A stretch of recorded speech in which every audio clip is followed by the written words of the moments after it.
வணக்கம் students, welcome to Fauji silver academy Tamil. இந்த வீடியோவில் என்ன தெரிஞ்சுக்க போகிறேன்னா, locate the centre of gravity of a bullet. So இந்த புல்லட்டுக்கு சென்டர் ஆஃப் கிராவிட்டி கண்டுபிடிக்கணும். 1 centimeter diameter with a cone on the front. So இந்த கோனுக்கான டயாமீட்டர் வந்து 1 centimeter. ஸோ அது இங்கே 1 centimeterனா அப்போ கீழேயும் 1 centimeter தான். So diameter 1 centimeter with a cone வந்து ஃப்ரண்ட்டில் இருக்குது.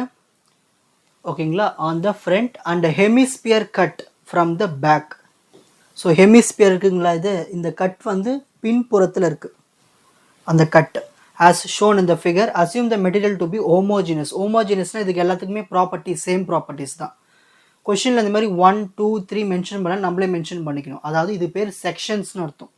இது ஃபஸ்ட்டு செக்ஷன், இது செகண்ட் செக்ஷன், பின்னால் இருக்கிறது தேர்டு செக்ஷன். ஸோ இந்த மாரி ஷேப்ஸை நம்ம செக்ஷனாக பிரிச்சுக்கிறோம். ஸோ ஃபஸ்ட்டு செக்ஷன் வந்து சிலிண்டர் செக்ஷன், செகண்ட் செக்ஷன் வந்து கோன் செக்ஷன், தேர்டு செக்ஷன் வந்து ஹெமிஸ்பியர் செக்ஷன். ஓகேங்களா, ஸோ டிஸ்டன்ஸ் கொடுத்துறாங்க. கோனோட ஹைட்டு 1 centimeter, சிலிண்டரோட ஹைட்டு 2.5 centimeter, ஹெமிஸ்பியனுடைய டயாமீட்டர் 1 centimeter, அப்போ கோனோட டயாமீட்டரும் 1 centimeterன்னு கொடுத்துட்டாங்க. ஸ்டெப் 1, இந்த மாதிரி ஒரு சென்டர் ஆஃப் கிராவிட்டி கண்டுபிடிக்க சொன்னாங்கன்னா ரெண்டே ஸ்டெப் தான். எக்ஸ் பார் கண்டுபிடிக்கணும், ஒய் பார் கண்டுபிடிக்கணும். So find x bar. X bar is equal to horizontal distance from the OY by 2. கொஷினில் இங்கே மாதிரி O axis இருக்கும், Y axis X. ஓனா இந்த இடத்துல வந்து 0,0 இருக்குன்னு அர்த்தம். உங்களுக்கு இந்த ஷேப் மட்டும் கொடுத்தாங்கன்னா நம்மளா இப்படியே போட்டுக்க வேண்டியதான் எக்ஸு ஒய்ன்னு. அப்போது இந்த ஷேப் இங்கேருந்து ஆரம்பிக்குது, இங்கேருந்து இதுக்குள்ள டிஸ்டன்ஸ் எவ்வளவு, இதுதான் OY axis. இதனுடைய ஹாரிசான்டல் டிஸ்டன்ஸ் எவ்வளவுன்னு பார்க்கணும். ஓகேங்களா, ஹாரிசான்டல் டிஸ்டன்ஸ் எவ்வளோ இருக்குன்னு பார்க்கணும். அப்போ எவ்வளோ இருக்குது, 1 centimeter இருக்குது. அப்போ 1/2 ஃபார்முலாவில். ஸோ 1/2 வேல்யூ வந்து 0.5 centimeter. ஸோ எக்ஸ் பார் கண்டுபிடிச்சாச்சு. நெக்ஸ்ட் ஒய் பார் கண்டுபிடிக்கணும். So section 1 cylinder, volume of cylinder formula. ஏன் செக்ஷன் 1 சிலிண்டர் எடுத்துருன்னா நம்ம இஷ்டம் மாற்றி கூட எடுக்கலாம், அதெல்லாம் எந்த இஷ்யூஸும் இல்லை.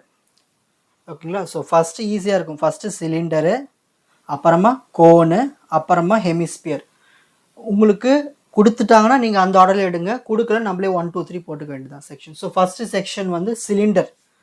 சிலிண்டருக்கு வந்து டயாமீட்டர் 1 centimeter, ஹைட் வந்து 2.5 centimeter. ஞாபகம் வச்சுக்கோங்க.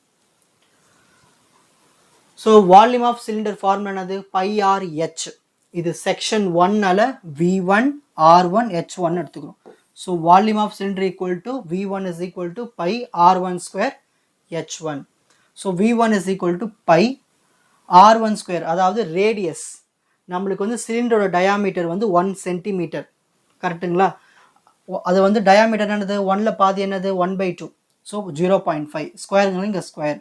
ஹைட் ஆஃப் த சிலிண்டர் எவ்வளோ கொடுத்துருக்காங்க, height of the cylinder 2.5 centimeter. அதை எடுத்துக்கணும்.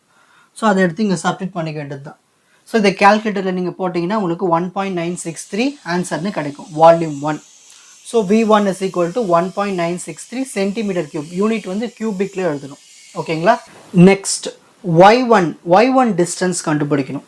ஒரு சிலிண்டருக்கு வந்து Y டிஸ்டன்ஸ் கண்டுபிடிக்கிறதுக்கு ஃபார்முலா வந்து ஹைட் பை 2ன்னு அர்த்தம். ஸோ இது வந்து ஃபஸ்ட்டு செக்ஷனில் ஹைட் 1/2. ஸோ சிலிண்டரோட ஹைட் என்னது 2.5/2, 1.25 centimeter. ஸோ Y1 கண்டுபிடிச்சாச்சு, V1 கண்டுபிடிச்சாச்சு. Next cone, volume of cone form என்னது 1/3 πr square h. இது செகண்ட் செக்ஷனால இங்கே V2 R2 H2ன்னு போட்டுக்கிறோம்.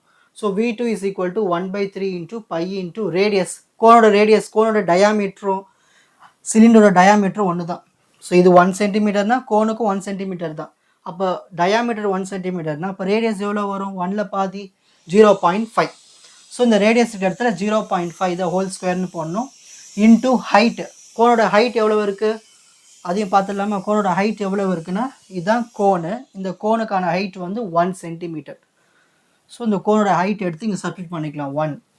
ஸோ 1/3 இன்ட்டு பை உங்கள் கேல்குலேட்டரில் இருக்கும், ஷிஃப்ட்டை ப்ரெஸ் பண்ணி பை ப்ரெஸ் பண்ணிக்கலாம். இன்ட்டு 0.5 ஸ்கொயரை 0.5 into 0.5 போட்டு இன்ட்டு 1 ஈக்குவல் டு ப்ரெஸ் பண்ணினா உங்களுக்கு 0.261 கேல்குலேட்டரில் ஈஸியாக கிடச்சிரும்.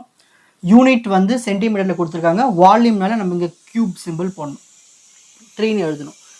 ஸோ வால்யூம் கண்டுபிடிச்சாச்சு, வால்யூம் கோன். நெக்ஸ்ட்டு கோனுடைய y2 டிஸ்டன்ஸ் கண்டுபிடிக்கணும்.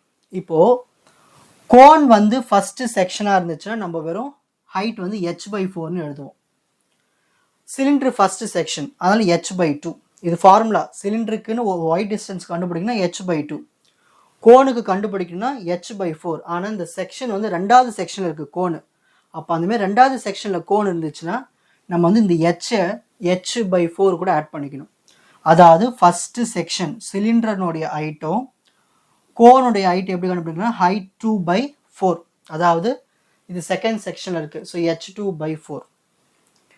இதுவே இந்த கோன் வந்து ஃபஸ்ட் செக்ஷனில் மட்டும் இருந்துச்சுன்னா நம்ம வெறும் h/4ன்னு எழுதிக்கலாம். இந்த கோன் வந்து ரெண்டாவது செக்ஷனில் இருக்கிறதுனால h1 + h2/4. அதாவது சிலிண்டரோட ஹைட்டையும் கோனுடைய ஹைட்டை 4ஆல் டிவைட் பண்ணி ரெண்டுத்தையும் ஆட் பண்ணிக்கணும். ஸோ இது என்னது, h1 சிலிண்டரோட ஹைட்டு. சிலிண்டரோட ஹைட் எவ்வளவு, 2.5 டயக்ராம்லேயே இருக்குது. ப்ளஸ் கோனோட ஹைட் எவ்வளவு, 1 cm/4. இதை கேல்குலேட்டரில் போட்டிங்கன்னா உங்களுக்கு 2.75 cm கிடச்சிடும். நெக்ஸ்ட் ஹெமிஸ்பியர், மூணாவது செக்ஷன் ஹெமிஸ்பியர். புல்லட்டுக்கு பின்னால் இருக்கிற shape hemisphere. So volume of hemisphere ஃபார்ம்னா 2/3 πr3. இது மூணாவது செக்ஷனில் இருக்கிறதுனால நம்ம 3 போட்டுக்கிறோம். 2/3 π. ஹெமிஸ்பியரோட ரேடியஸ் கொஷினில் கொடுத்தது டயாமீட்டர் வந்து 1 cm. அப்போ பாதி எவ்வளோ வரும், 0.5. கியூப் இருக்குதுன்னா இங்கே கியூப். இதை கேல்குலேட்டரில் சால்வ் பண்ணிங்கன்னா உங்களுக்கு 0.261 cm3 கிடைச்சிடும். ஒரு ஹெமிஸ்பியர் வந்து மூணாவது செக்ஷன், அது பின்புறத்தில் இருக்குது. அதனால் நம்ம அதுக்கான ஒரு ஹெமிஸ்பியர்னாலே அதுக்கு y டிஸ்டன்ஸ் ஃபார்முலா கண்டுபிடிக்கிறது வந்து 3/8 × r. இது எப்பயுமே ஞாபகம் வச்சு இது மெமரைஸ் பண்ணி வச்சுக்கணும். இந்த வேல்யூ 3/8 × r. ரேடியஸ் வந்து மூணாவது செக்ஷன். யாரோடைய ரேடியஸ், ஹெமிஸ்பியரோட ரேடியஸ் எவ்வளவு, டயாமீட்டர் 1ன்னு. அப்போ ரேடியஸ் எவ்வளோ வரும், 0.5. இதை கேல்குலேட்டரில் போட்டிங்கன்னா உங்களுக்கு 0.1875 கிடச்சிடும். அப்போது நம்ம என்ன கண்டுபிடிச்சாச்சு, v1 y1, v2 y2, v3 y3 கண்டுபிடிச்சாச்சு. இந்த மூணுத்தையும் எடுத்துகிட்டு போய் இப்போ சப்ஸ்டிட் பண்ண போகிறோம் y bar. So y bar is equal to section 1 add பண்ணியாச்சு, செக்ஷன் 2 ஆட் பண்ணியாச்சு, செக்ஷன் 3 மைனஸ் பண்ணியாச்சு. இதோட மீனிங் என்னன்னா, சிலிண்டரையும் கோனையும் ஆட் பண்ணியாச்சு. ஒரு சாலிட் பின்புறத்தில் தான் நம்மளுக்கு வந்து ஹெமிஸ்பியர் இருக்குது, அது தேவை கிடையாது ஒரு சென்டர் ஆஃப் கிராவிட்டி கண்டுபிடிக்கிறதுக்கு. அப்போ அதை மைனஸ் பண்ணிடலாம். அப்போது cylinder plus cone minus hemisphere பண்ணோன்னா நம்மளுக்கு சென்டர் ஆஃப் கிராவிட்டி கிடச்சிரும். புரியுதுங்களா? டயக்ராம் வச்சு காட்டுறேன் பாருங்கள். இந்த டயக்ராமில் பாருங்கள், இது சிலிண்டர், இது கோன். இதுக்கு பின்புறத்தில் தான் இந்த ஹெமிஸ்பியர் இருக்குது, புல்லட்டினுடைய ஹெமிஸ்பியர் அந்த ஷேப். அது பின்புறத்தில் தான் நம்மளுக்கு சென்டர் ஆஃப் கிராவிட்டி கண்டுபிடிக்கிறதுக்கு தேவை கிடையாது, அதனால் நம்ம அதை மைனஸ் பண்ணிடுறோம். ஸோ லாஸ்ட் ஸ்டெப் போயிடலாம். இந்த வேல்யூஸ்லாம் எடுத்து ஸ்டெப் 2ல் கண்டுபிடிச்ச வேல்யூஸ்லாம் எடுத்து இதில் சப்ஸ்டிட் பண்ண போகிறோம். v1 value, y1 value, v2 value, y2 value, minus v3 value, y3 value, divided by v1 value, v2 value, minus v3 value. எப்பயுமே புத்திசாலித்தனமாக ஃபஸ்ட்டு நியூமரேட்டரை சால்வ் பண்ணி எழுதிடுங்க கேல்குலேட்டரில். அப்புறமா டினாமினேட்டரை சால்வ் பண்ணி எழுதுங்க. அப்புறமா ரெண்டுத்தையும் டிவைட் பண்ணினா உங்களுக்கு 1.59 ஆன்சர் வரும். சென்டிமீட்டர் மறக்கக்கூடாது. ஸோ ஃபைனலாக ரிசல்ட் எடுத்து எழுதுங்க. எக்ஸ் பார் ஃபஸ்ட்டு ஸ்டெப்பில் கண்டுபிடிச்ச ஆன்சரும் லாஸ்ட் ஸ்டெப்பில் ஒய் பார் கண்டுபிடிச்ச ஆன்சர் எழுதிட்டிங்கன்னா ப்ராப்ளம் ஓவர். அவ்வளோதான். இப்போ இதை ஸ்க்ரீன்ஷாட் எடுத்துக்கலாம். ஸோ ஃபஸ்ட்டு பேஜ் ஸ்க்ரீன்ஷாட் எடுத்துக்கங்க. Next second page, next third page,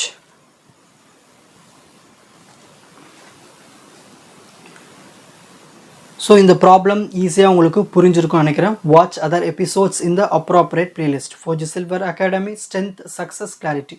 வணக்கம்.